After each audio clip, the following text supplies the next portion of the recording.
Welcome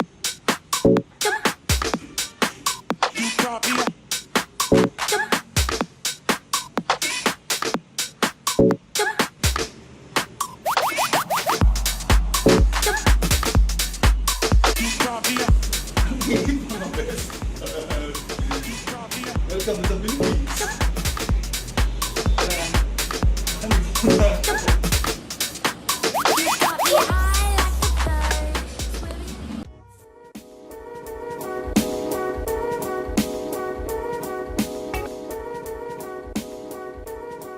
Ayun, para may ilaw. Okay. Good afternoon. Magandang maayong hapon. Masantos ang araw mo si kayo. Si Louie. Si Louie ito ng Investing in Philippines at home and trying to make the most of my time this afternoon, isang Sabado at medyo mainit. I just came from outside at mainit pa din, mga 5:30 pero mataas ng araw. It's Saturday dito sa Cali and gotta set my timer first. I have to be speaking in 5 minutes. I'll be press mic. Okay. Today I'm talking about why investing in Philippines. Nagtatanong siguro bakit investing in Philippines ang aking channel. And actually it started with a blog way back mga 3-5 years ago. And I've been writing about investing. It was supposed to be a purely investing ideas like what stocks are on high, fundamental analysis kasi po isa po akong accountant and that's they say accountants forte are numbers and fundamental analysis like quick asset ratio, like debt to ratio, P ratio, etc. But actually it's not that kind of simple of thing. So and we'll start now. And because of that, I started investing in Philippines. But eventually, while doing it, I realized in order to invest, dapat meron ka munang i-invest. And in order to do that, it's either you have really a good job or a good business that laging may extra, or you actually save your money. Again, I believe in a mantra. Ang mantra ko is, you cannot give what you don't have. Again, you cannot give what you don't have. So, the best way to have it financially is to save it. And that's why I shifted the way I write in my blog from mostly about stocks, about analysis, about companies, about the business of the company. I shifted to first writing about personal finance, which is money management, debt management, and of course savings. Savings in terms of what to buy or comparing how to do it, or maybe being a critical buyer and the like. And it's so nice that I started in that way, and I'm able to connect more with other people because some people also have the idea. And if you go to the Facebook pages, groups, marami tayong groups dyan who have the same advocacy or the same idea na gustong usually sa Pilipinas is to promote financial literacy. And one of the being talked about is savings. Savings in the right way, savings in a way that they will give back to the saver. Kasi sabi nga nila, saver is a loser kasi when you save, it doesn't actually earn money. But again, when you want to invest, you have to start somewhere. You have to have something to invest. And the best way to start it is to start saving. And start saving. Again, and to start it off, this one, I would like to share a story. It was nice, actually it was nice.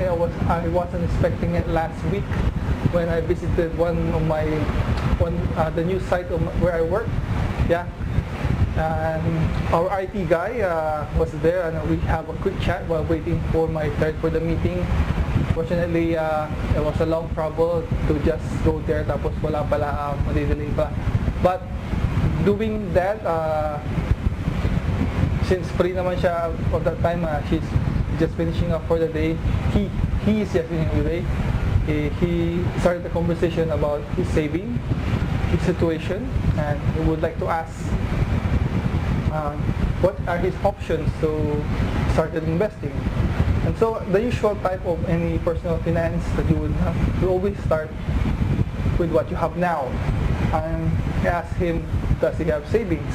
Yes, he said he started it back when he was still in, I think, college when he was young.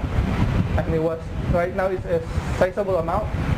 And he was asking if his insurance is a form of saving. For most people, see insurance as type of saving, but not entirely.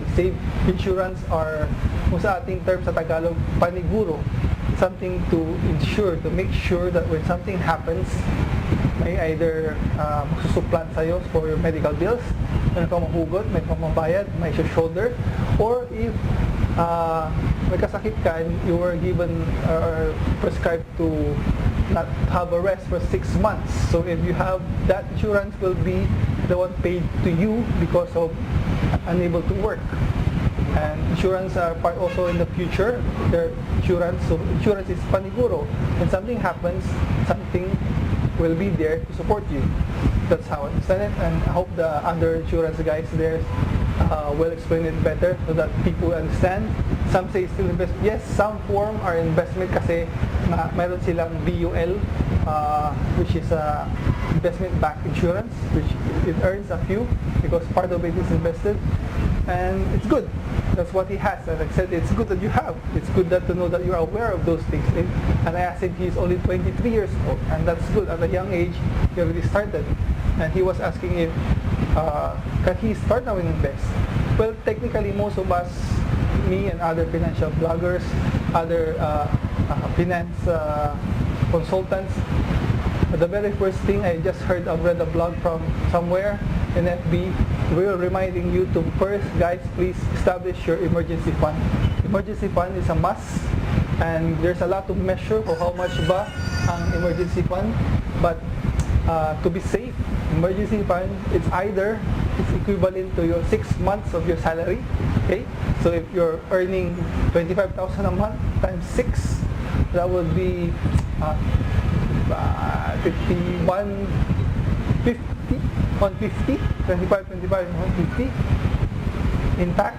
Once you save that, you set it aside, put it in a bank that you can easily withdraw, so that when there's an emergency, you easily withdraw. Again, it should be, you set an amount, then you will have, it doesn't mean that you have to do that right away.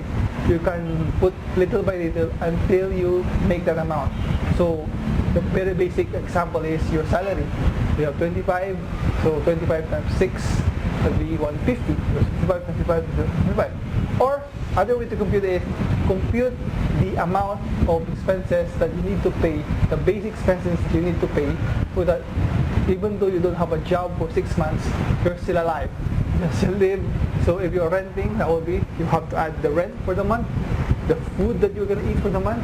If you have to travel because you have to work, fight for work, put that, and any bills that you have to pay, recurring bills like insurance, which is already there, so you're going to take it, you have to pay them, put it amount.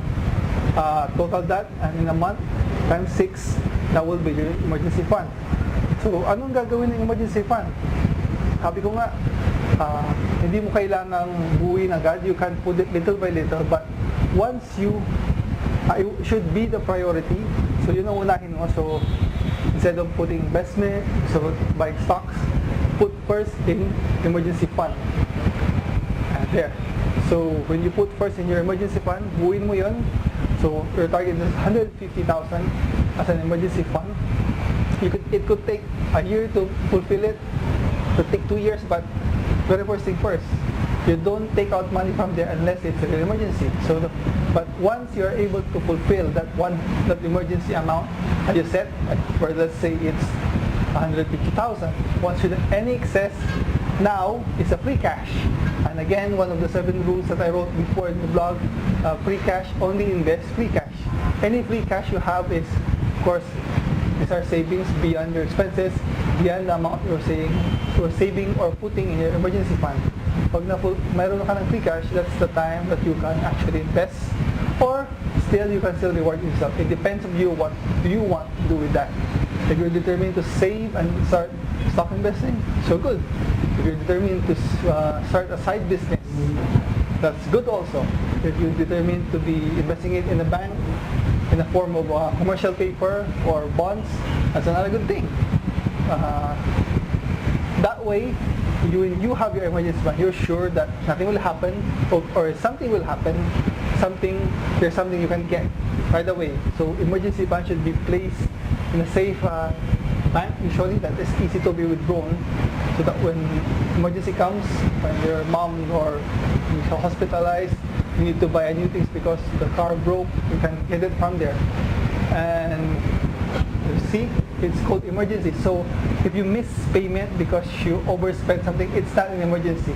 If you have a credit card and you overspend, it's not an emergency. Remember, emergency funds are the things that you're not expecting. If you have credit card and you overspend, you should be expecting that. So that's not an emergency. Again, emergency fund is used for emergencies only. Again, I will talk part 2 of this another video. It's kind of dark now. I think if you see my color started changing, and I have to cut it, and the train's there. So again, this is Louis from investinginphilippines.com. Talk to you soon. Please subscribe. It will do a lot for me as a YouTuber and a blogger of finance. Share it for those new, and will also like my vlogs. Like it, it's so noisy. Like it so that the rankings will go up and it will be shared to more people, to view people. Again, this is Louis. Thank you for watching. See you on the next vlog. And that's the effect of the reflector. That's the reflector.